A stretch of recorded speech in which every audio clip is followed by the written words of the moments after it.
Shachiputram Atra Swarupam Rupam Tasakajauri Purim Maturim Goshdvarpim Radha Kundamagirivaram Ahurarika Madhuvasam Ratu Sratita Kripaya Shri Guru Pannatosmi Gurave Gaurachandraya Radhikaya Tadale Krishnaya Krishna Bhaktaya Tad Bhaktaya Namo Namah Anandalilamaya Vigrahaya Hemabhadyavyascha Visundaraya Tasmai Mahapremarasapradaya Chaitanya Chandraya Namo Namaste Chaitanya Chandraya Namo Namaste Chaitanya Chandraya Namo Namaste Bhaktya Vihina Aparada Lakshmi Chiltastakamavitam Kamati Kripamaitam Sharanam Prapanna Vrinde Namase Charanaravindam Vrinde Namase Charanaravindam Govinda Damodara Maraveti Govinda Damodara Maraveti Govinda Damodara Maraveti Govinda Damodara Maraveti Hey Krishna, Hey Yadava, Hey Saketi Govinda Damodara Maraveti Sham Sundar Shikanda Shikar Smaraha Sumurali Manohara Radhikar Sakumama Kripanidhe Sapriya Charna King Kurim Kuru Tavaivasmi Na Jivami Tvayavina Divikaya Devi Tam Navam Janantikam.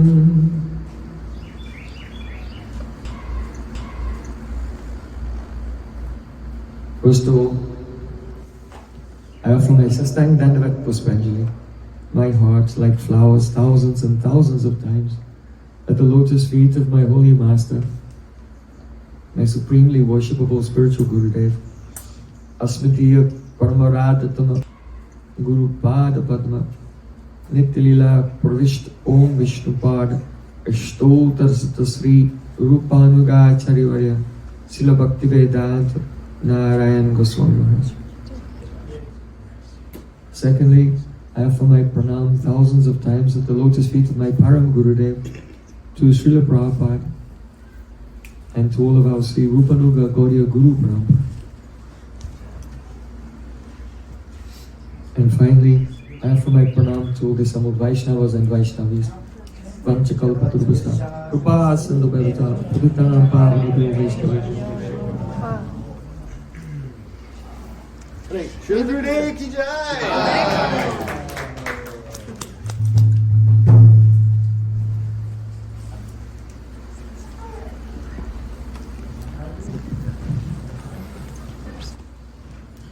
By the causeless mercy of Sri Guru and Gauranga, all over the world, so many devotees have begun to celebrate the most auspicious occasion of the 150th anniversary of the appearance of our Jagat Guru Prabhupada Srila Bhakti Siddhanta Sarasvati Thakur. Okay. So, as part of that celebration, it began on Akshaya Tritiya with a big festival with acharyas of so many mats and ISKCON also, and Chaitanya Academy, all coming together and celebrating and glorifying Prabhupada Srila Bhakti Siddhanta Thakur together. And there on that day also we launched this new book of the very, very important lectures of Prabhupada Srila Bhakti Siddhanta Thakur, which had never been translated before into English. Very, very profound and life-changing Siddhanta. So I'm not going to speak on this book today, but you can get the book here and read it tonight and tomorrow, and we'll speak about this very amazing katha tomorrow. Today, just as an introduction, I want to speak something about the life and teachings of Prabhupada Srila Bhakti Siddhanta Thakur. Perhaps you know, he appeared in this world in the year 1874 in a very illustrious household, as from the worldly point of view, as the son of Saptam Goswami, the seventh Goswami, Srila Bhaktivinoda Thakur. And of course, Prabhupada himself, though from the worldly point of view, people say Srila Bhaktivinoda Thakur, he had 13 children, and Prabhupada was one of them. But Srila Prabhupada would say, "Oh, you have never seen Srila Bhaktivinoda Thakur. He had no children at all." Why? Because this is worldly vision. Srila Bhaktivinoda Thakur is the eternal associate of Sri Chaitanya Mahaprabhu and Radha and Krishna. So such great Vaishnavas, they cannot be seen, they cannot be measured by our material vision. So our Prabhupada Bhakti Siddhanta Thakur, from the year 1905 to 1915, during that time, he sat in Mayapur before the deity of Sri Sachinandan Gauranga Mahaprabhu, which is now actually in Rudradeep Gaudiya Math, that deity. But at that time, that Vigraha of Sri Chaitanya Mahaprabhu was in Mayapur, and he did the Shatakoti Nam Jagya. Koti means 10 million. Shata means 100, so 110 times 10 million is a billion names of Sri Krishna, chanting very intensely, 3 lakhs every day, like Srila Haridas Thakur, 192 rounds every day, and he completed the vow in just short of 10 years. So it should be understood that Srila Bhakti Siddhanta Thakur, whatever he has said, it is his direct realization of the transcendental world. He's not speaking from memory. He's not speaking like a scholar who has studied so many books, but he is constantly, always in the flow of divine inspiration, spontaneously absorbed in loving service to Sri Chaitanya Mahaprabhu. Perhaps you know some of his very close associates. They used to follow him everywhere, and whatever he was saying, they would write it down. They would take a sentence each, maybe 2 or 3 scribes, and try and note down everything that he was saying when he was speaking, because very often he would just become gripped by an inspiration, and such sweet Harikatha would flow that was never heard in this day of Lord Brahma and may never be heard again. And even afterwards, when the avesh, the absorption, subsided, then Srila Prabhupada, he could not remember exactly what he had said. We see that in the pastimes of Chaitanya Mahaprabhu also. When Mahaprabhu was instructing Srila Sanatana Goswami, he wanted to tell him some siddhantas about Krishna's opulences. But then what happened? Mahaprabhu, he entered into the ocean of Krishna's opulences and became lost. And then in his absorption, he saw the sweetness of Sri Krishna appear. And then Mahaprabhu began to describe the glories of Sri Krishna in the eyes of Braj Gopis and the glories of Srimati Radharani. Then afterwards, he told Sanatana Goswami, "Oh, I never intended to say these things. You are fortunate that you have heard this. Only I lost my way." So Srila Bhaktisiddhanta Thakur was like that, in a state of inspiration. Once he was speaking, and Srila Bhakti Rakshak Shridhar Maharaj was there. And the Prabhupada was in the flow of ecstasy. And then, when he completed his expression, he said to Srila Shridhar Maharaj, "Oh, did you write that down?" But at that time, Srila Shridhar Maharaj, he could not find a pen. And he missed it. So he said, "Oh, you are Gopar Ganesh." No. Because Ganesh is the scribe of Srila Vyasadeva. So whatever Srila Vyasadeva is speaking in his samadhi, in his trance, then Ganesh is writing it down. But in India, sometimes you can make a Ganesh out of cow dung, Gopar Ganesh. And if you give dictation to the Gopar Ganesh, then what happens? Nothing. So he joked with his very intimate disciple in this way. So Prabhupada Srila Bhaktisiddhanta Thakur, we can say, there's a very beautiful verse in Sri Chaitanya Charitamrita, and we can see how he embodies this verse. Vajrad api katorani mriduni kushumadapi lokotaranam chaitangsi konu vigyatam ishvaraha. The meaning is, lokotaranam chaitangsi, the consciousness, the chitta of those persons who are lokotara, beyond this world. Konu vigyatam ishvara, who has the capability to understand them. To the worldly vision, they seem like such a bundle of contradictions. Because Vajrad apikatorani, sometimes they seem to be very hard, harsh, as a thunderbolt. And sometimes Viduni Kushumadapi, more soft as a rose. Actually, it is not sometimes, it is all the time. They are always hard as a thunderbolt in regard to whatever is pratikul, against bhakti. And they are always Kushumadapi, softer than a rose, internally, because their hearts are melting, always in loving service of Sri Radha Krishna Jugal in the Nikunjas of Vrindavan. So, Srila Bhaktisiddhanta Thakur, he said that my father taught me to proofread, because Srila Bhaktivinoda Thakur was writing so many books, and before printing, then someone would have to proofread them. So Srila Bhaktivinoda Thakur would engage Bimla Prasad, his son, in proofreading.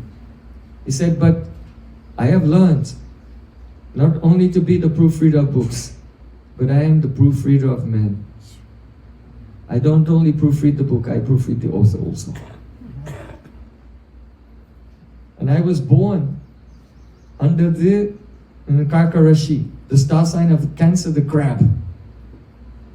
So it is my nature, if I detect in anyone's heart any sentiment which goes against anya bilasita shunyam jnanaka madhyanavritam anukulyena krishnanushanam bhakti uttama,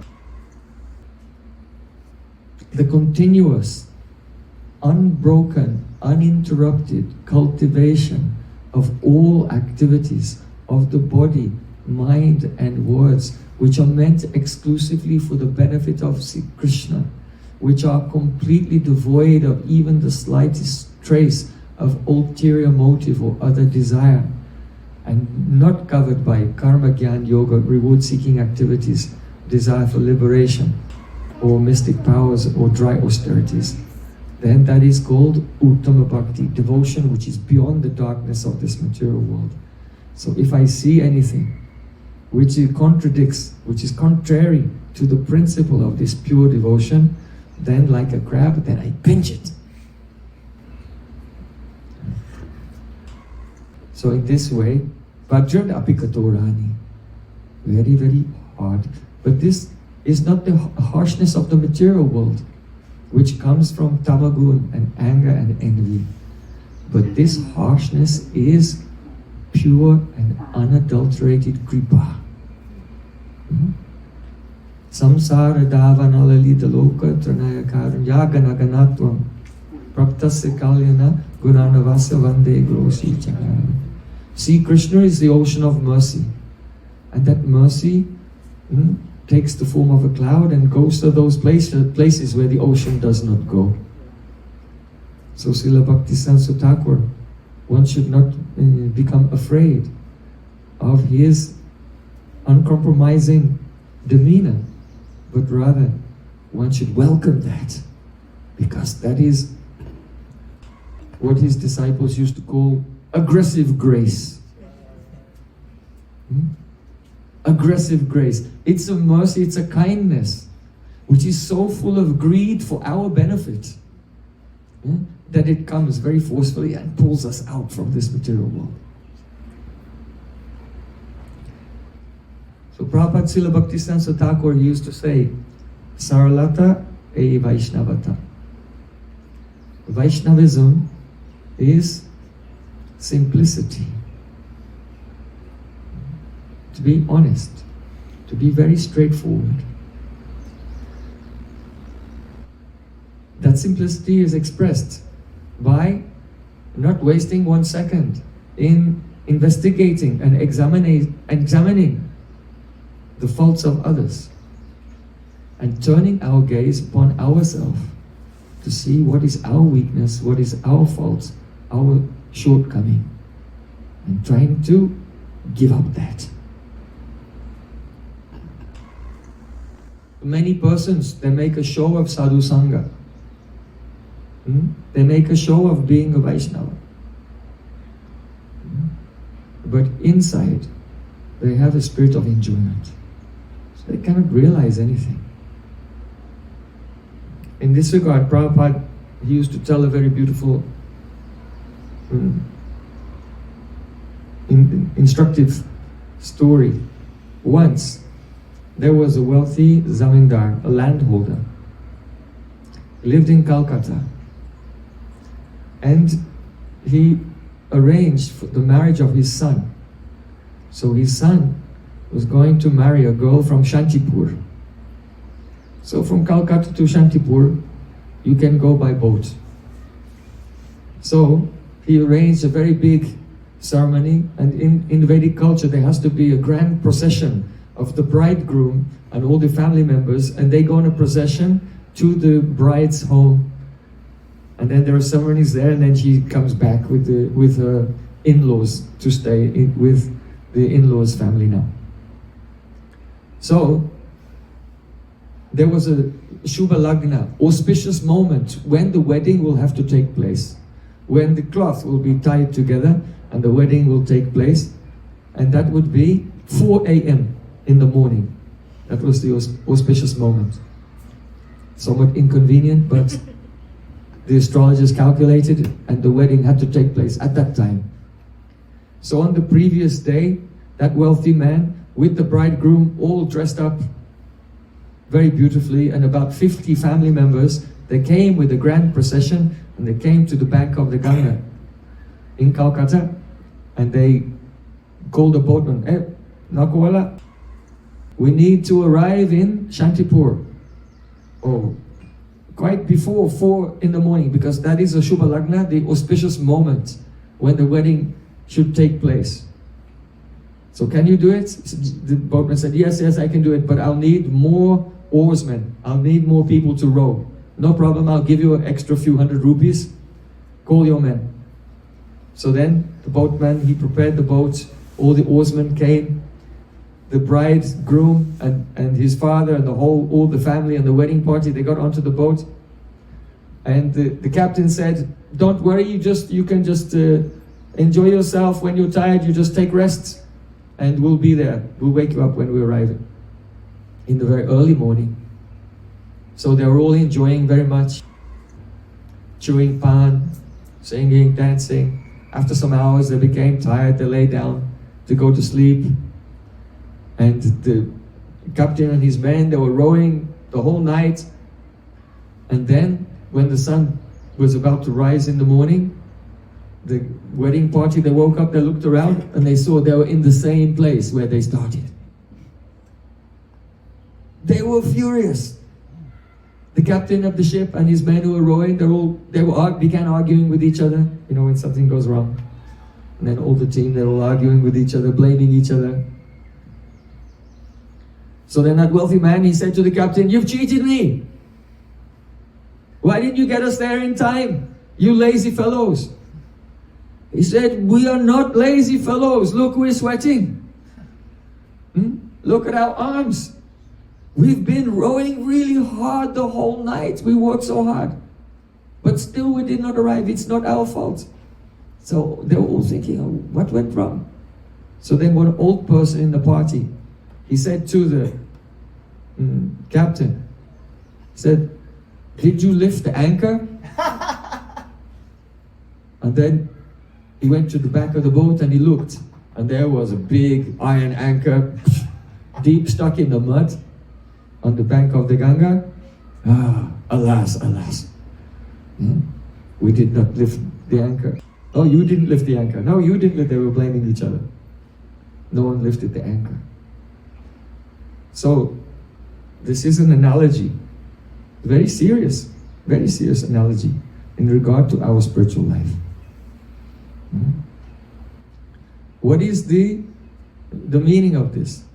First of all, Calcutta. Srila Gaudiya-Darshana Babaji Maharaj, he told Srila Bhakti-Siddhanta Thakur, he said, don't go to the realm of Maya, to the place of Kali. That is Calcutta. But just shortly after Srila Gaudiya-Darshana Babaji Maharaj left this world, what did Srila Prabhupada do? He went directly to Calcutta and began preaching. Did he obey his guru or not? Yes, he obeyed. He did, yes, because he never went to the realm of Maya. He never went to the place of Kali. He went and established one mat there, and the mat is not in Rajagun, Tamagun or Sattvagun. It is of the transcendental realm, where the deity of Krishna is present, where Vaishnavas are present and Kirtan is going on. That is not part of the material world. So here, anyway, in this example, Calcutta means the realm of Maya. And Shantipur means Shanti, the place of peace and happiness. That is the eternal loving service of Sri Krishna. Prema Raja, the kingdom of love. So if we want to go from the realm of Maya, from the realm of Kali, to the kingdom of love, then we'll have to do some sadhana. And that sadhana will take a great deal of effort. So in this analogy, rowing the boat, that is the sadhana. It will require a great deal of effort, even to attain some mundane worldly achievement. So much effort is required. So what to speak of attaining the highest goal of life, Krishna Prem? A great deal of effort is necessary. Drishtva parashmamam Krishna kripayas subandhane. When Mother Yashoda wanted to bind baby Krishna, she was for many hours, she was sweating, she was working so hard, collecting ropes, tying them together and trying to bind him. And Drishtva parashmaram Krishna, when Krishna saw his mother her face was red, perspiration was dripping, and she was doing so much parishrama, hard work. Then Krishna's heart melted, and kripayasit subandhane, his kripa shakti came and Krishna was bound. So this example is there for us. No one can bind Sri Krishna with the ropes of love who has not done the parishrama, very intense endeavor in sadhana.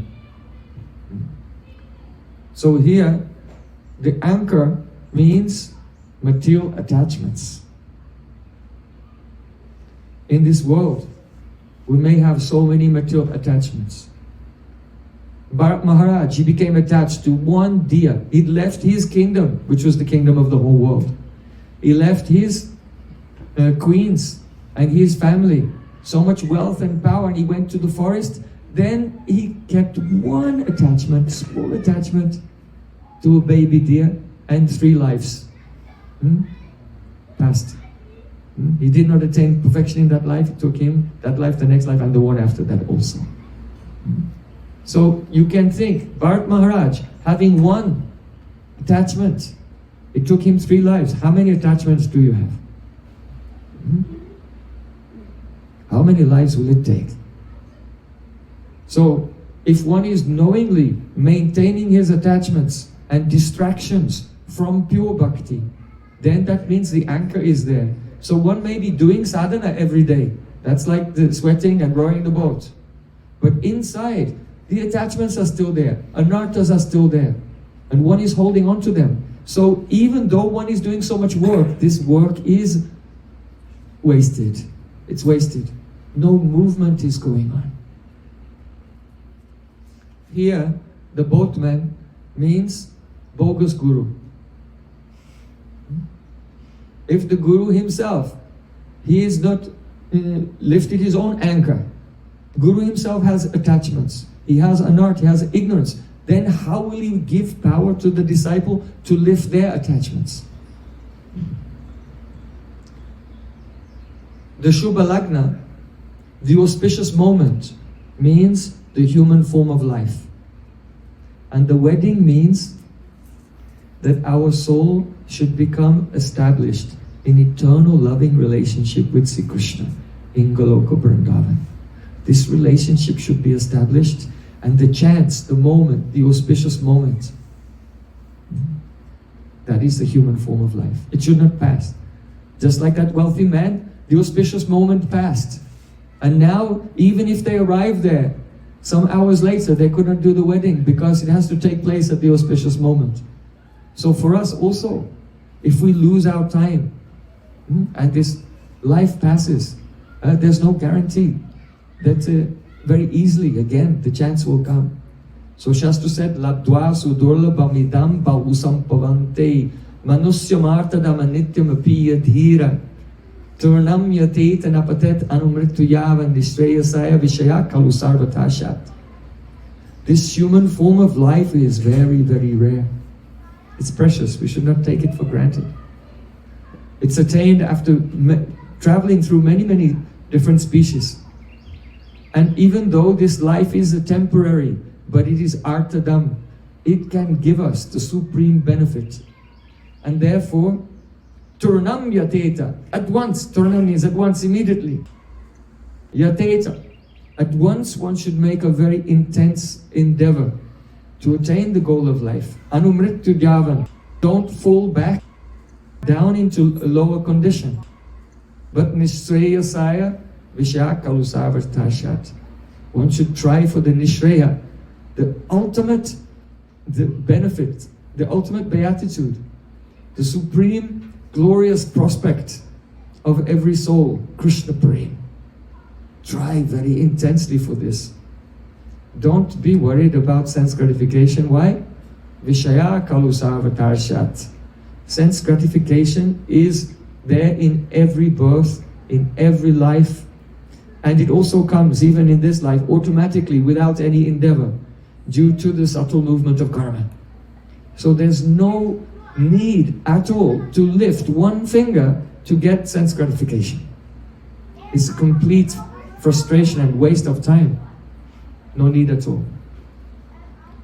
So when one has this life, one should completely surrender to a qualified guru. Nridayam adyam sulabam sudurlavam plavam sukalpam guru karnadharam mayanu kulyena nabasveritam pumam bababdim nataret atmaha. See, Krishna has instructed that this human body is like boat, and the soul is the passenger. This boat should have a captain, that is Guru. Here the word Guru is used, for Guru is used Karnadara. Karnadara means captain of a boat, and Karnadara means Guru. Karna means ear. And Dara means holding. Just like when a child is running around and naughty, then the parent will catch by the, hey, come here, don't go there, come here, and control him. So in the same way, of one's own volition, one has to surrender to Sri Guru and follow the instruction of Guru. To chant very carefully, avoiding 10 times of Namaparad every day. To remember Gayatri mantras with the greatest honor 3 times a day. To avoid all the things which are detrimental for bhakti. Atyahara prayasascha prayajao punyamagraha janasangasthaloyam cha sapi bhakti vinasyati. Association with worldly minded persons, mundane talk, all of these things.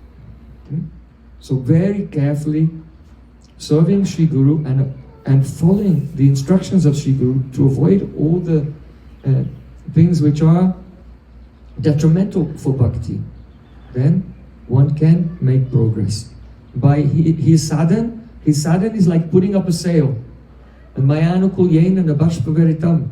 Then the wind of Krishna's mercy will fill the sail of his sadhana, and the boat will cross over the ocean of material existence.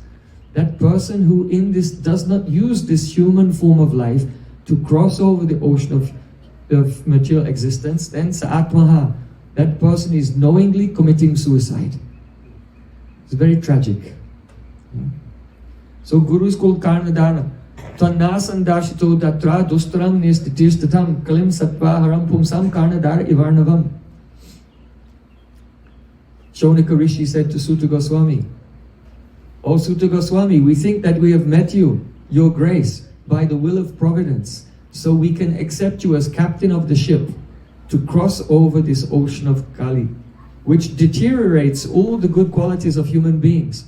If we're not in the shelter of Sri Guru and pure Vaishnavas, then just the atmosphere of this Kali Yuga will draw us in and cause us to become gradually contaminated and sinking in the ignorance of the bodily conception of life. Identification with the gross body and subtle body, which is not at all the self, at all. But we'll live in that state of ignorance. This is the nature of Kali. So Guru is Karnadara. We have to allow that Guru can catch the ear and pull. If you walk in the street and some stranger will come up to you and grab you by the ear and pull you around, then you can call the police and make a court case against that person for assault. But you cannot do that with Guru, because you have volunteered yourself. That is Guru Padashray. Guru Padashray means to take shelter. As Arjun said to Krishna in Bhagavad Gita, Shishasteham sadimam tvam prapanam. Oh Krishna, I am confused about my duty. I don't know which way to go. I don't know what decision to make that will be auspicious in my life. And therefore now I am your disciple and I have surrendered to you. I accept your discipline. That means if Guru tells us to do something which is very difficult, then anyway we have to tolerate and do it. So Shadimam, inflict discipline upon me. Tvam prapanam, I surrender to you. Now I am your disciple. So when this mood is there, and the disciple is ready to face all difficulties and problems in the service of Sri Guru, then what happens? Some power comes, some kripa comes from Gurudev, that the disciple can pick up that heavy anchor. Because that anchor of attachments is stuck in the mud, and it's very hard. Try again and again, we cannot lift it. But when we accept the discipline of Sri Guru, the instruction of Sri Guru, we make that one with our heart. Guru Mukha Padma Vakya Chitete Kuri Aikya Ana Karyo Mani Asha. Then some power comes, and then without too much difficulty, we can lift that anchor, give up the worldly attachments. When the worldly attachments have become loose, then one can give up ahankar completely. Unless and until one gives up the ahankar. I am the doer, I am the enjoyer, I am the controller, I am the seer, of the aprakritavastu, supernatural things. Unless and until we give up this mentality, then we cannot chant purely. Sutva pina mahatmyam yapriti rohitaudama aham mamadi paramo. No? Namni sopya parada krit. The offenses to the holy name, they become more and more subtle. So the first one, Satan nindam nam nam paramam aparadam vitanute. Don't criticize devotees. This is the very most dangerous thing and the immediate thing, because in the material world, the mind is full of envy and fault finding and seeing faults in others and speaking them. Nindarasa sada pibet, there's a saying in Sanskrit. Always relish the nectar of criticism. So no, don't do that. Yeah, that's a saying that we don't follow. So it's very important. Vacho vegam, first control the tongue. Don't speak ill of anyone, especially devotees. To see a fault is a fault. One should try to be like Yudhishthira Maharaj, adosha darshi, not seeing the faults of others. Try to see their good qualities, but especially don't criticize devotees. So each one of the nama parads is a very intractable problem, difficulty, an impasse that stands between us and Krishna Prem. But nira parad nam laile pai premadan. If anyone will chant without committing any offense to the holy name, then Mahaprabhu says Krishna Prem will come. You can try so many different types of secret and esoteric meditations and everything. But if you are chanting Namaparad, nothing will happen. So, and if you are not chanting Namaparad, then even without any esoteric things, the holy name, Swayam Eva Spuratyada, self-manifests his form, qualities, associates, your surup, seva and pastimes. So, the very last of the 10 nama parads, what is that? Aham mamadi paramo namni sopya paradakrit. Even after hearing the glories of the holy name, to not feel pretty, affection for the holy name. And how is that absence of affection for Nam Prabhu expressed? Aham mamadi paramo namni sopya paradakrit. By maintaining the attachment to the concept of I and mine. I and my, this ego, or this body is me, that body is you, living in the plane of duality. When the eyes are open, then what does he see? Vasudeva Savamiti. Oh Krishna, you are everywhere, you are everything. You are earth, water, fire, air, space, or the whole universe, everything. Vasudeva Sarvamiti. You are everything, so there's no room for me here. Where can I go? Nowhere to go. I can only go into the endless ocean of rasa instead. So when the consciousness is purified, like Vyasadeva, Bhakti Yogena Manasi Samyak Pranihite Malay, Tasya Purusham Purnam Mayam Chat Tar Pasrayam. When Vyasadeva became absorbed in the mantra given by his Gurudev Narad Rishi, he went into Samadhi and he saw whole universe is Krishna's external energy. He saw the spiritual world as well. And he saw the jivas who were wandering in ignorance in Maya. And he understood by hearing the holy name and hearing Harikatha, those jivas can be transferred from the external energy, the Bahiranga Shakti, and then they will be transferred into the Antaranga Shakti, into the spiritual world. So this is Sambandha Gyan. Sambandha Gyan, to realize, to see, not to theoretically have some like shopping list of concepts, but to actually experience in Samadhi, this is external energy, this is internal energy, and I am directional, tatastha. It can go this way or that way. This is actual Sadharana Sambandha Gyan, general Sambandha Gyan. Vishesh Sambandha Gyan of our actual spiritual identity in Krishna Lila. That is a higher step, further step. But if the Sadharan Sambandha Gyan, that vision is not there, then the Vishesh Sambandha Gyan is very far away. So Namni Sopya Paradakrit, to maintain the conception of I and mine related to the body and mind, this is offense to the holy name. As long as we are holding on to this, then we cannot chant purely. So it is something very profound. If a person is very rajasic, they cannot understand it. When the mind becomes somewhat steady, there is a predominance of sattva gun, some vivek, some discrimination arises, then one can understand that I am sakshi, I am the witness of my divritya shakshi, of the vrittis of my chitta.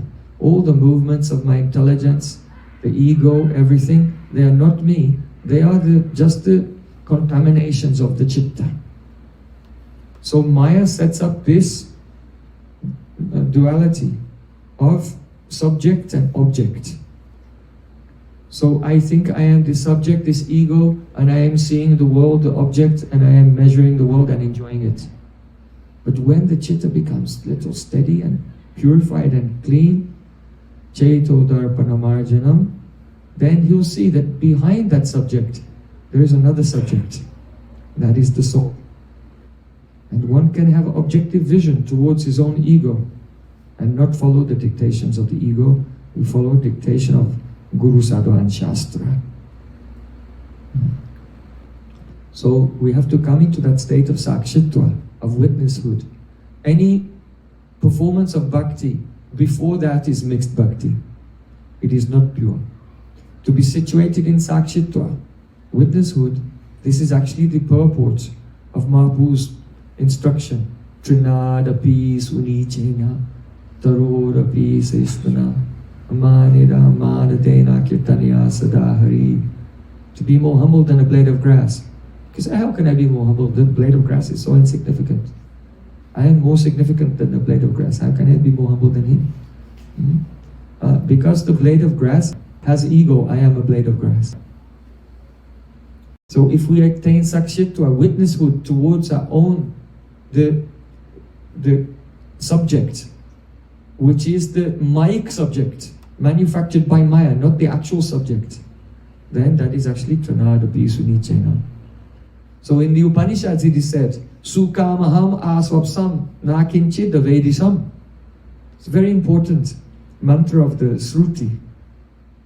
Sukamaham asvapsam nakinchid avedisam. Someone asked, oh, did you sleep well? And the person replies, yes, I slept very happily. I don't remember anything. This is the mantra of Sruti. Sukamaham asvapsam. I slept very happily. Nakinchid avedisam. I didn't know anything. What does it mean? That means that you had deep sleep. Because if you don't have deep sleep, then you have the dream sleep. And REM, rapid eye movement. And in your dreams, things are maybe strange or disturbing. So if you only dream and you don't go into deep sleep, then when you wake up, you don't feel rested. You don't feel refreshed. Experiments have been done, waking people up while they're asleep, but waking up before they go into deep sleep. And they keep doing this, and the person begins to go completely mad. So, I slept very happily, I don't remember anything, means that that person went into deep sleep. Now what happens? When we are awake, in the waking state, then our body is active, our senses are active, our mind and ego, they're all active. But when we go into sleep, into dreaming, then the body is not active, but the mind is active in the dream state, and the ego is active in the dream state. But then when we go into deep sleep, then in the state of deep sleep, then the mind is dissolved, senses are dissolved, the ego is dissolved also. Now, if the ego is dissolved, then who is the person who said, oh, I don't remember anything, I had a very happy sleep? There's a person behind that. You see, this Shruti mantra is actually cutting impersonalism. also. Because the impersonalist thinks that, oh, ego is very bad, I have to get rid of it. And when ego, the sense of I, is gone, then aham brahmasmi. I'm not an individual anymore. There's no sense beyond the material sense of I. There is just the nirvishesh Brahman, the light of Brahman, which has no characteristics at all. But this is impossible. Why? Because the upadhi, or the designation of a material I, it could not cover Brahman. If the Brahman has no characteristics, it could not be covered by a designation. Because something which has characteristics can have no relation with something which has no characteristics. And therefore, what is beyond the ego, the material ego, must be another sense of I. Only if there's an individual behind the ego can that ego accept a designation of another ego. Right? So if there's no individual spiritual persons, then the ego cannot become a designation and cover that individual. So this Sruti mantra is saying, Sukhama ama swatsamna kimchidavedisham. I slept very soundly, I don't remember anything. It is indicating that beyond when the material ego is dissolved, there's another ego. The material ego is illusory, it is of maya, it is ahankar, it is a tamasic transformation of the mahatattva, or of the chitta. But beyond that is the ahamta, the sense of I-ness, aham artha, the sense of I-ness of the soul himself. So, it's necessary to give up the material ego and be situated in the Shuddha Hankar, the Shuddha Hamta. In fact, Srila Vishwanath Thakur in Madhurya Kadambini, he describes the progress in bhakti as two things going on simultaneously: the gradual reduction of the material ego and the gradual rise and absorption in the hamta, the sense of I-ness related to Atma, the soul. So, in the Brahma-Vaivarta Purana, there it is said, Ahankara nivrittanam keshavo nahi duravagaha ahankara yutanam hi madhye parvatarashayaha. The meaning is, for that person who has given up the material ego, then the Supreme Lord is not far away. Krishna, Keshava Krishna, is very close to that person who has done the ahankara nivritti. But ahankara yutanam hi, if a person is united with their material ego, then madhye parvatarashaya, in between that person and Krishna, there are huge, huge, impassable mountain ranges, very far away. So, Srila Sanatana Goswami Pad, in his commentary on Brihad Bhagavatamrita, he gives a verse from Yoga Vashisht. Api pushpavadhanalad, api netrani milanad, sukaroan kriti chago, matastat tattva bheda-abheda-tattva. Means that those who who have realized the ahankar tattva, they say that it is easier to give up the ahankar than it is to pluck a flower. You see? That was easy. But giving up the ego is easier than that. As easy as it is to close the eyes. Very easy. But it's more easy to give up the ahankar. So the knowers of ahankar tattva, they say this. So why can't we give it up? Because consciousness is absorbed in worldly attachments. And if a person gives up the worldly attachments, but still they don't give up the kapatata, duplicity. Sarvatyagapyupeyaya sarvanata bhuvastate kuryu pravista-vistaya yatnam maspashate baram. In Hari Bhakti Vilas it says, You have given up everything. You have given up money, you have given up your house, you have given up your family. You have given up all anarthas except for one. The anartha of pratishta. The desire to be respected by other persons. And as long as that desire for pratishta is there, then kapatata is there, crookedness is there. And then, though it's easy to give up ahankar, but the person cannot do it. This is why Prabhupada says, Saralata e Vaishnavata. Vaishnavism is simplicity.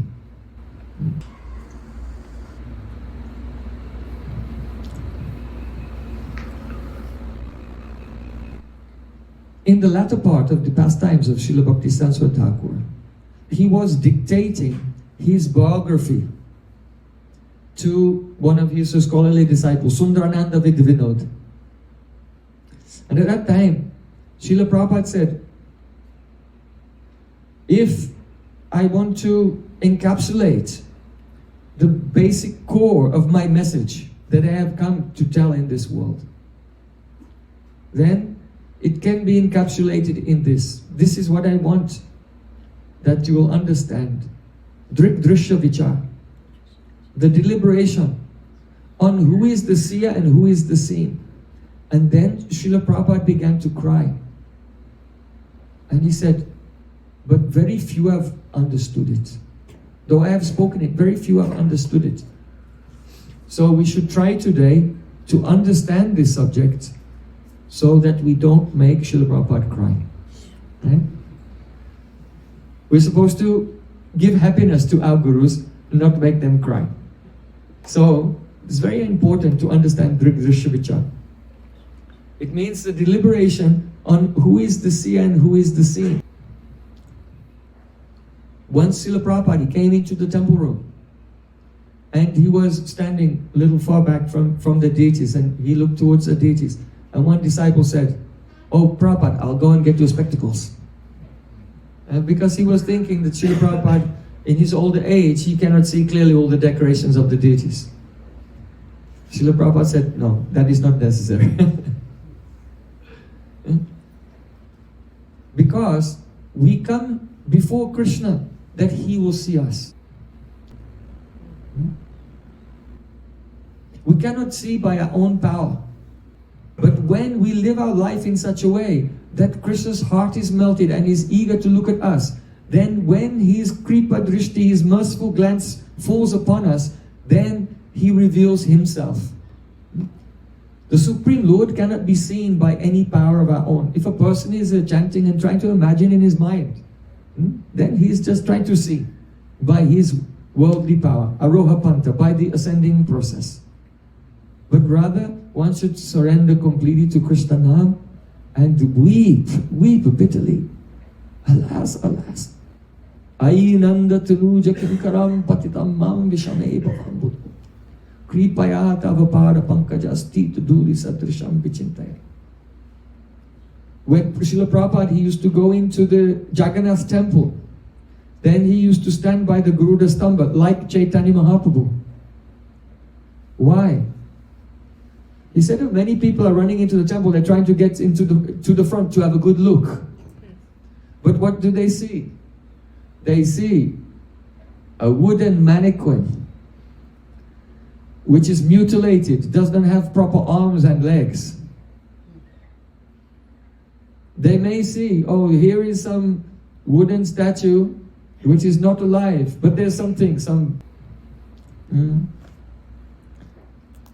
the Shalagram Shila inside him, which is alive. There are so many concepts about Lord Jagannath and who he is.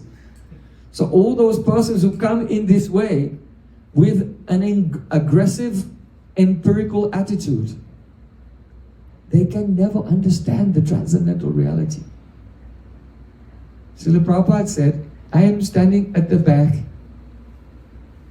and I am praying that Lord Jagannath will cast his merciful glance upon me, but I have one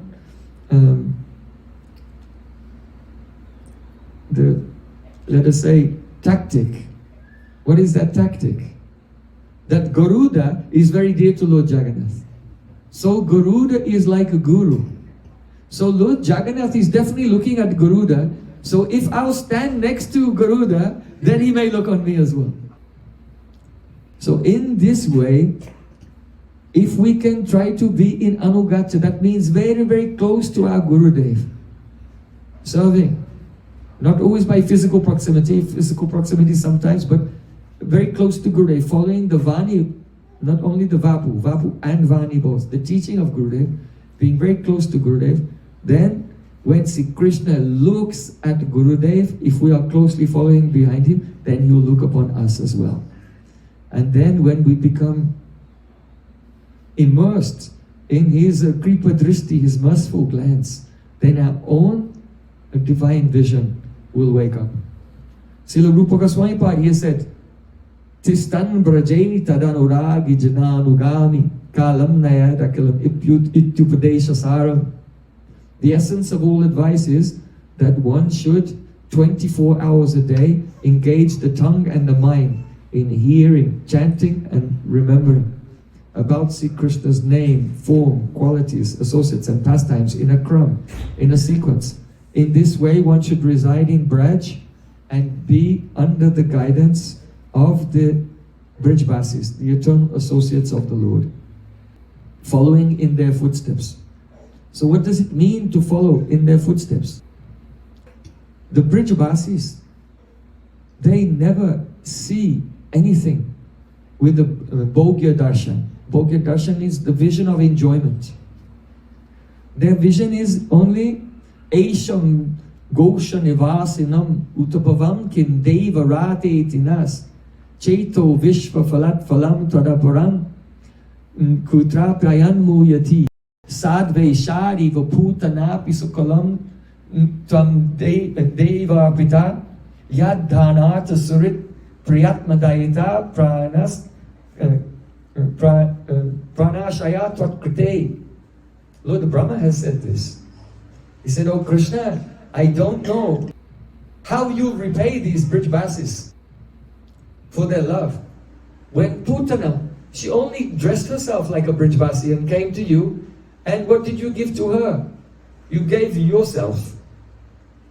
So in the whole universe, there's nothing greater that you can give than to give yourself. And you already gave yourself to Putana just for dressing up like a Brijbasi. So what is there which is left over to give? You can't give the same thing or something equal or yourself to them, only that, because the Brijbasis, Putana came to poison you, but what do the Brijbasis do? Yadamata surit prayava tanaya pranasas tatkrite. Their wealth, their bodies, their pran, their families, their everything exists only for you. They see everything only for your happiness. They have given themselves and everything to you completely. So what is left over for you to give to them when you've given yourself? And Lord Brahma was wrinkling his nose like this and asking this question. So the answer is, there is something Krishna can give which is more than himself, and that is Braja Prem.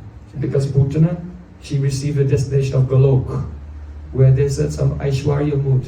But in Brajad, it is a Shuddha Madhurya. So Krishna has given that Kevala Madhurya Mayi Prem to the Brijbasis.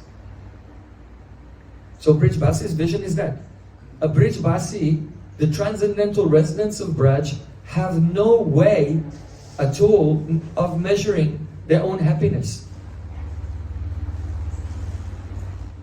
They cannot think of their own happiness. For them, happiness is only that Krishna is happy. Whatever makes Krishna happy, they feel happiness. Other than that, they have no way of sensing. How do you sense your happiness? Oh, if you're too hot or too cold, then you cool down. Oh, that feels better. If you're hungry, then you eat. Oh, yes, that feels better. Like that. Always, we are miyate anaya iti maya. Maya means by which we measure is called maya.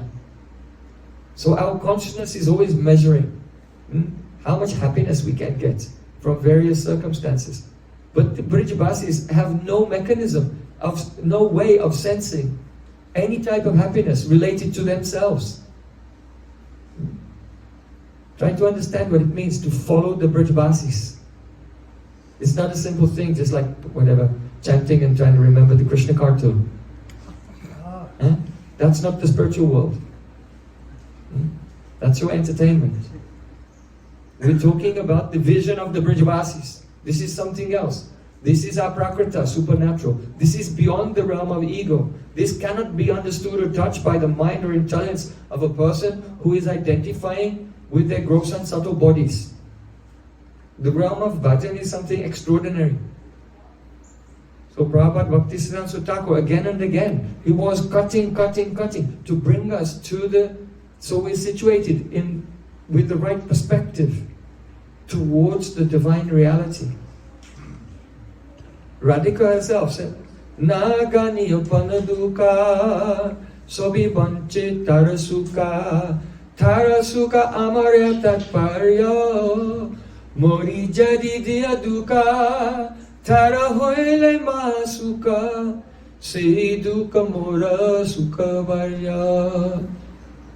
Radhika said, O Saki to Lalita and Vishaka, my dear Sakis, I never count my own happiness at all. I only want Krishna's happiness. Krishna's happiness is the purport of my life. And if Krishna will derive some happiness by giving suffering to me, then for me that suffering is my greatest happiness. This is what it means to be in the anugatya of the gopis. Gopi anugatya bina aishwarya gani Bhajileya nahi pai Brajendra Nandane. Raman Rai told Mahaprabhu, without being in the anugatya of Braj Gopis, then no one can attain the son of Nanda Maharaj in Braja. So, even though Prabhupada Srila Bhaktisiddhanta Thakur was preaching, it may seem somehow very uncompromising. Yeah, but really this is what? Aggressive grace. Because when he met with his Gurudev, Gokishore Das Babaji Maharaj, and Srila Gokishore, he came to him to ask for initiation. And Prabhupada, he was from aristocratic family. He was extremely learned. He was very honored in society. He had all dharmic virtues. Whatever is considered virtuous and desirable in this world, he had it all. So any guru has attachments, and a disciple like that comes, they don't even ask for initiation. The guru, hey, come here, I'll give you Harinam. Because they're greedy to increase their own prestige. But when he came to Srila Gokishore Das Babaji Maharaj, Srila Gokishore Das Babaji Maharaj completely ignored him, like he was dust. And was thinking, what is this? So either this person is really puffed up, or he's unlimitedly merciful. And then he decided, he's unlimitedly merciful. And it's the heart of Prabhupada. He was young, quite young at that time. It was shook to the core. No one had ever disregarded him in such a way. People may be very positive towards him, or they may be very negative, but no one was indifferent. It was shocking to him. And he realized, he said, my guru, he gave me a jolt that broke me out from the illusion, this bodily identification. And I realized that if the other people of the world, they don't experience this jolt that shakes them out, they will never come out from the grip of Maya. Understand? So Guru gives this jolt. He shakes us up. He makes the earth beneath our feet crumble and disappear. You will have vertigo. It's like an existential crisis, but that destruction is there for the rebuilding of one's consciousness in concord with reality, not in concord with illusion. So, Vajrad apikuturani, Srila Bhaktisiddhanta Thakur is harder than a thunderbolt. No, this is actually his aggressive grace. And also Kusumadapi, softer than a rose, his heart is always melting in Braja Prem. Sometimes he would quote a verse of Srimad Bhagavatam. Nadyastada tadupadarya mukunda gita Avata lakshita manopava bhaknaveda alinganas stagitam urmi mujavarare grinati padi yugalam kamalo bahara. O Sakhi, Radhika is saying, O Sakhi, when Krishna plays the flute, then look, the Jamuna river becomes stunned. One part becomes stunned and the other part is still coming. So it makes whirlpools. This is because the Jamuna river is feeling very intense calm, strong desire to please the senses of Sri Krishna. And the whirlpools are twirling the lotus flowers around and breaking the flower from the stem. And then carrying the lotus flowers on her waves. And when Sri Krishna comes to the edge of the water, she offers the lotus flowers at Krishna's feet. Radhika is seeing her own Prem everywhere. And really her Prem is everywhere. Because when Srila Jiva Goswami Pad said, don't think that only that when Krishna plays the flute, then the Jamuna becomes agitated. But rather, when Krishna plays the flute, Radhika becomes agitated. And her Mahabhav manifests in separation. Brahmanda Kshobha Karikta. The characteristic of making a disturbance in the whole universe. And so the trembling and the symptoms in the Jamuna are actually the spreading out of the waves of Mahabhav coming from Radhika. So when Bhaktisiddhanta Thakur, he used to say such a verse of Srimad Bhagavatam, he would tremble and tears of love would flow down from his eyes. You know that Srila Bhaktivinoda Thakur has written a song. Barane tarito basataravali kamala manjari namo saribarabhasha vayasa satato swananda sukadada. My complexion is shining like lightning. My cloth is dark blue with the shining sparkles like the stars in the night sky. I'm 12.5 years old and my name is Kamala Manjari. I eternally serve Radha and Krishna in the Swananda Sukhada Kunj with Kapur Seva under the guidance of Lalita Sakhi.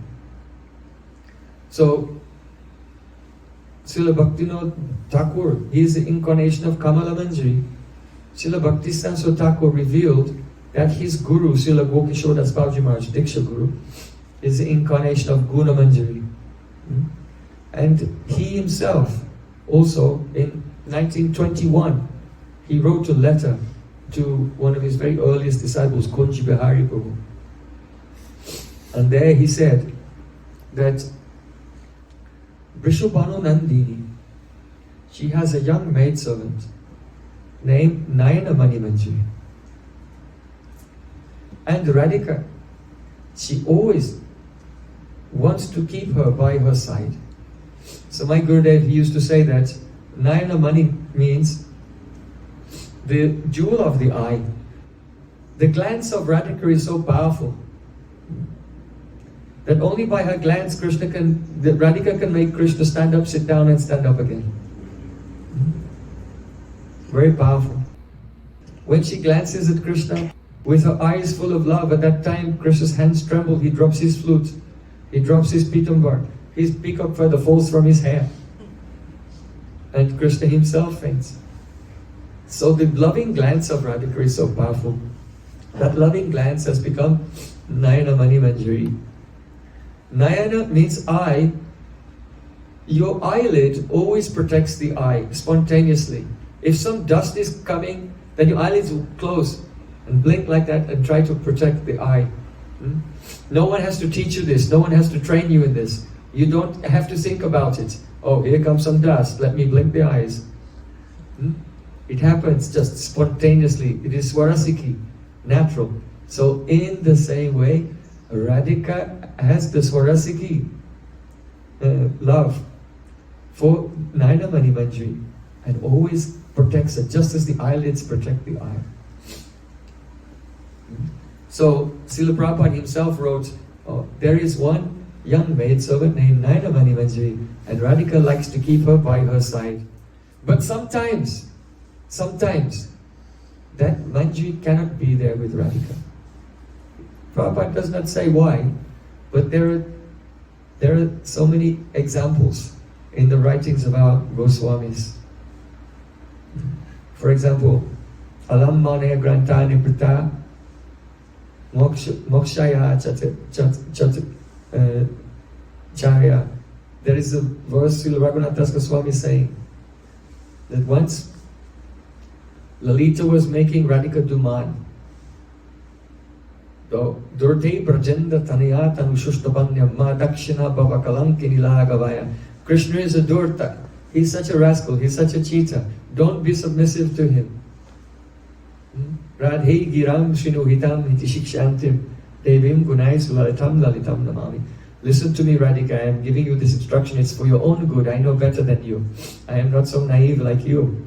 I have experience. So Lalita is making Radhika Duman, but actually Krishna has not made a fault. It was some misunderstanding. So then Krishna persuades Rati Manjari, oh, please go and plead my case in the Kunja. I cannot go there, but if you go and plead my case in the Kunja of Radhika, then you can save me. I'm taking shelter of you. You are very expert in untying knots. In the morning, my hair is entangled in Radhika's nose ring, and Radhika's hair is entangled in my earring. So when we try to get up from the bed of flowers, it's very... So you come there at that time, and by your nimble fingers you untie the knots. So now I'm asking you, you are expert at untying knots, please untie this knot in Radhika's heart. So she'll agree to meet with me. So with these sweet words, hearing this, Rati Manjari, she went into the Kunj and began to present the case for Krishna's innocence. At once Lalita Sakhi became furious and caught Rati Manjari and marched her outside and took her away and don't come back. We see the same in the cleaning of the Gundicha Marjanam pastime, who Lalita Sakhi in the form of Saurabh Damodar catches one devotee and takes him outside. So here, sometimes some crisis happens in the Leela and some Manjari gets separated from Radharani's seva. So then, Srila Bhaktivinoda Thakur has also written about this. That if I had to give up the service of Radhika's lotus feet, even for one moment, it would be like the pralay. It would be as if the whole universe has been devastated. Like the total cosmic annihilation for me. So Srila Prabhupada say that I stay very close to Radhika, but sometimes I cannot be there. So he says at that time, one Sakhi, one Manjari, Bimala Manjari, she makes an excuse. That's it. I'm going to go and I'm going to sever my relationship with that Naina Mani Manjari. And I'm going to go and tell her that that's it, we can't be friends anymore. And on the pretext of going to sever the relationship, then that Vimala Manjari, she goes actually to give some reassurance, some aswas, some consolation, and make an arrangement how she can come back and be reunited in the seva. So Srila Prabhupada, he has written in a letter, like is revealing something about his own eternal position and the tremendous, profound love between Radhika and her maidservants, and how also sometimes there are some waves in that ocean. So Srila Bhaktivinoda Thakur also, he wrote a letter to Srila Prabhupada once, and just before leaving this world, and he said, Ritaya bolilo kebo, daito dase rusivo, gopi dana katara kirtan, gopi dana katara kirtan. The meaning is, Srila Bhaktivinoda Thakur said, someone spoke into my heart and said, Dayita Dasa Seva, the eternal service of Dayita Das, that is our Prabhupada, his name before sannyas was Sri Varshabhanavi Devi Daita Das. Varshabhanavi Devi Daita Das. So he's saying, Srila Bhaktivinoda Thakur says, someone has spoken into my heart that the eternal service of the Daita Das is Gopi Dana Katha Kirtan, performing Kirtan of the Gopi Dana Katha. Performing Kirtan, that means singing and speaking about the Katha of Gopi Dhan, the treasure of the gopis. So what does that mean? It means that Kripaya Hari Kirtana Murti Dharam Dharani Baraharaka Gaurajanam Janakadika Vatsala Snigda Padam Pranamami Sada Prabhupada Padam. In this prayer, Srila Bhakti Raksha Sridhar Goswami Maharaj, he said, Kripaya Hari Kirtana Murti Dharam. That Srila Prabhupada is, by his mercy, he is the Murti, the embodiment of Hari Kirtan. He's the embodiment of Kirtan. And here, what type of Kirtan? Gopi Dhana Katha Kirtan. The Kirtan of the Katha, which is Gopi Dhan. So Gopi Dhan can have several meanings. Yashomati Nandana Brajaparanagara Gokula Ranjana Kana Gopi Paranadana Madana Mandohara Kaliya Damana Vidana. Gopi Paranadana. Krishna himself is Gopi Dhana, the treasure of the hearts of Braj Gopis. So Srila Bhaktisiddhanta Thakur, he is the embodiment of that kirtan of Sri Krishna, who is the life and soul of Braj Gopis. The indication is that in Krishna Lila, in the form of Nayana Manjari, that Manjari service is Kirtan Seva. It is Kirtan Seva.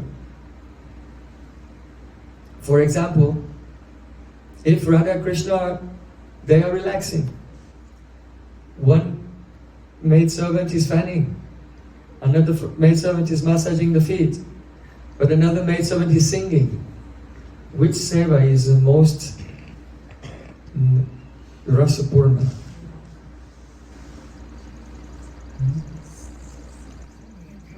Navam divyam kavyam sukritamatalam natatkulam praheli bhutata Saki Ruchirabhina Dwanigati. Srila Raghunath Das Goswami Padi says that, when will that day come? When the Lalita Saki will bring me to Radhika and say, oh Radhika, this Apurva Lavanyavati, this very effulgent and beautiful young Saki, she is full of affection. You should teach her your own poetry, your own dramas and your own songs, and teach her how to play on Veena also. So the maidservants of Radhika, they learn from Radhika herself her own poetry and how to sing that and play on the Veena. Then when Radhika meets with Krishna, then they sing the very songs that Radhika has composed. Why did Radhika compose those songs? To please Krishna. So the songs which are composed by Radhika herself to please Krishna, they are the most beautiful songs. So at that time when Radhika is very tired and cannot sing, in the arms of Sri Krishna, then one Manjari will have a seva to be there and sing those very songs which pluck on the heartstrings of Sri Krishna, which are being composed by Radhika herself. So Srila Bhaktivinoda Thakur, by this poem, Gopi Dana Katha Kirtan, Srila Bhaktivinoda Thakur revealed one aspect of the main Nitya Seva of Srila Bhaktisiddhanta Thakur in the pastimes of Radha and Krishna. And because this is his Nitya Seva in Radha Krishna's pastimes, when he came in his form in Gaura Lila, in his sadhak form in this world, then he was the embodiment of Kirtan, And he's very powerful, and sweet kirtan was going everywhere, and he was inspiring that in the hearts of everyone, and especially our Srila A.C. Bhaktivedanta Swami Prabhupada, and he also went all over the world and made kirtan everywhere, because this kirtan is so powerful towards changing the hearts of everyone. So this is some insights. We are discussing the outer aspect and also the inner aspect of the personality and the life of Prabhupada Srila Bhakti Saraswati Thakur. Gopi Dana Kata has another meaning. So Gopi Dan means Krishna. And another meaning of Gopi Dan means, Srila Bhaktivinoda Thakur has written, Swarasiki Siddhi Braja Gopi Dan. The Braja Gopis Dan is Swarasiki Siddhi, the perfection of their Swarasiki Bhav. You know, Iste Swarasiki Raga Parama Vistata Bhavet. Tanmayi Ya Bhavet Bhakti Sata Ragatmik Odita. The definition of Ragatmik Prem, the love of the eternal associates, is that bhakti which is composed of the Swarasiki Paramavistata, a spontaneous, automatic, natural, total absorption in the object of love, is called the Raga. Raga is Swarasiki Paramavistata. So Raga is not really, it is like saying the ghee is life. Ghee is not life. But if you take ghee, you have a long life. So ghee is the cause of life. So when it is said Swarasiki Paramavistata is rag, that the spontaneous natural absorption is rag, it really means that the rag is it is an unquenchable loving thirst, which is the cause of the complete and spontaneous natural absorption. So this rag is there in the eternal associates of the Supreme Lord, and this is the dana of the Braja Gopis. So Tambulapana Padamadana Payodana Visara Dibi Brindaranya Maheshwarim Priyataya Stoshayanti Priya Prana Prastasaki Kulada Pikala Sankochita Bhumika Keli Bhumi Shurupa Mandri Mukad Sta Dasika Samsray.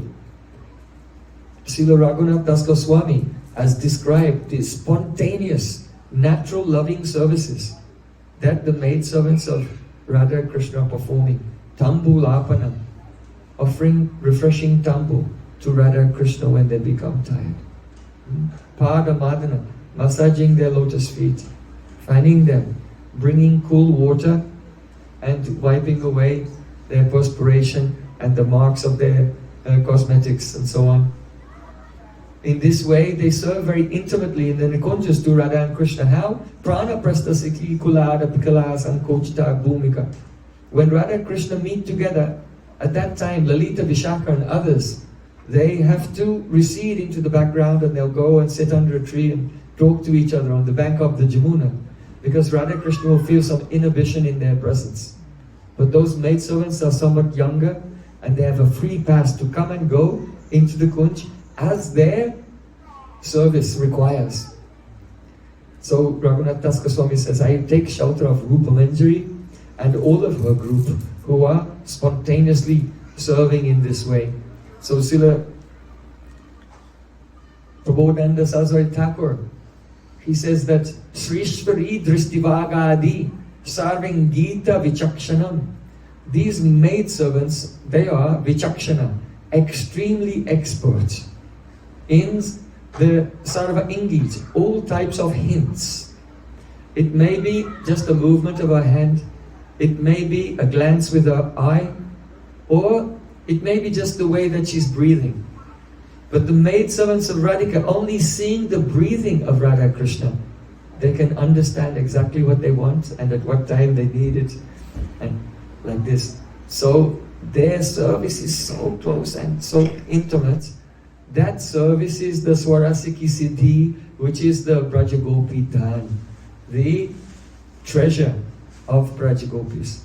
So coming back to what Bhaktivinoda Thakur wrote about Bhakti Saraswati Thakur, Gopi Dana Katara Kirtan, that the service of the Srila Bhaktisiddhanta Thakur is singing the kirtan of the glories of Gopi Pranadhana Krishna and singing the glories of the Radha Dasya. The highest pinnacle of attainment for any living entity in Radha Krishna's Leela, Radha Dasya, the servitude to Srimati Radhika. So in this way, I offer my Sharda Pushpanjali thousands and thousands of times at the lotus feet of Prabhupada Srila Bhaktisiddhanta Thakur. Those who can tolerate his hard exterior can receive his aggressive grace. After that, they can realize the sweet, soft flowers of his many internal bhavs. Prabhupada Srila Bhaktisiddhanta Thakur ki jai! Gaur Premanande Hare.